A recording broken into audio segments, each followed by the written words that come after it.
I've used this purse die a million times, and I just wanted to show you 3 different ways that you can use this die and how to put these purses together.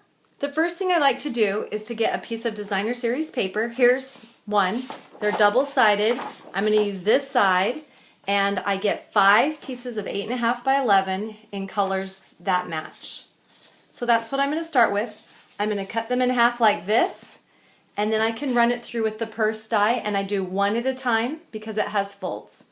So that's the first thing. The next thing I like to do is after you've got all of them cut out, I like to mix and match. So I'll take the green one and use the orange handle. And with this little piece that's left over, I'll get oval to put my tag on. And I can use this one for this color or a different one. And then my designer series paper, I'll just cut down the side about 3 inches, and then I'll cut it about 2.5. Actually 2 1/4 is a little bit better because then you can get exactly 5. So I did 5 of this kind and 5 of this kind, and I put it through several at a time, and I just line it up. I just do this top part, and you can do 5 or 6 at a time. After you get done doing all your cutting out, you're going to have a pile that looks like this. So it's going to be 2 of each purse, 2 of each handle, and 2 of each of these. And then you're going to have a scrap pile that looks like this. Now hold on to your scrap pile because you never know if you want to put, like, you could add a little flower to your purse, and then you've got the colors that match. I'll just show you a couple that I use. I use this one. I'll put a little heart. I'll just grab a little heart and put that on the bottom of the purse. And there, I've got that. Sometimes I'll do 3 of these and scrunch them and put a brad through it. So there's lots of really good ideas. So keep all your scraps. All right, let's put this together.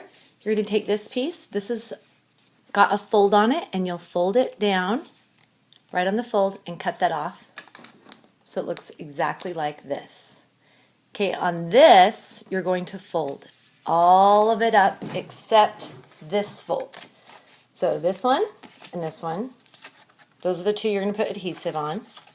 Right here, right here, right here, and right there. Okay, now, to put this first part on, right where that line is, I like to take the snail adhesive. Snail works really good for designer series paper on cardstock, and I do it right along that line. And then I put a pin in the Scotch adhesive. This is really strong. This is great for boxes, and this works really good for this. So I just do a little thin layer of glue all on here, knowing that this top piece has that really strong snail. You can use snail all along this too, but you have to get so close to the edge to get it that I just put it at the top. Okay, now fold it like this, and you're going to put a little bit of glue right here, just a line of it, and right here. You can also use sticky strip for this. So you can get a piece of sticky strip. I take a razor blade and cut it in half because this is too thick, and you can put it here and here, but those are not forgiving.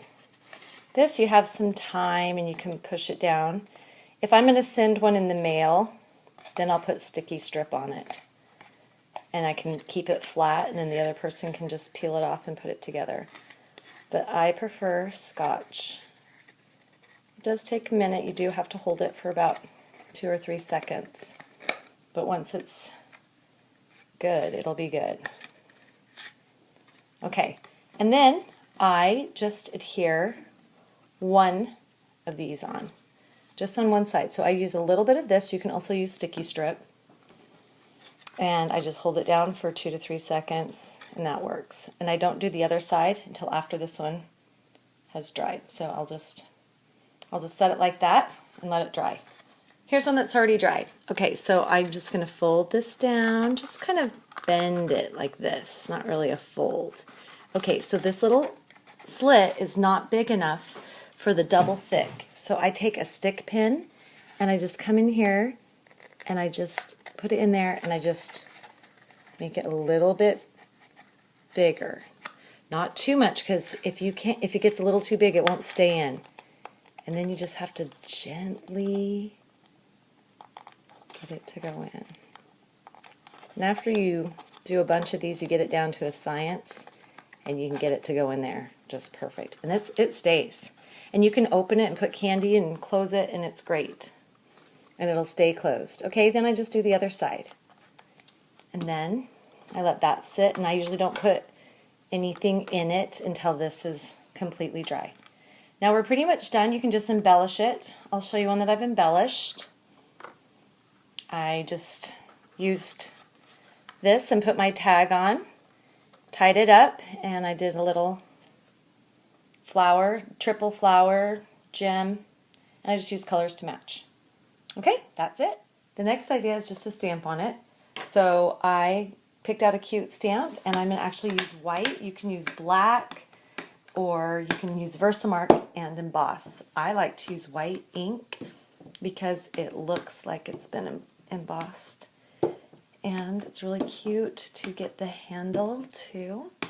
And then I'll show you what it looks like when you have it all done. Okay, I hope you can see this a little bit better.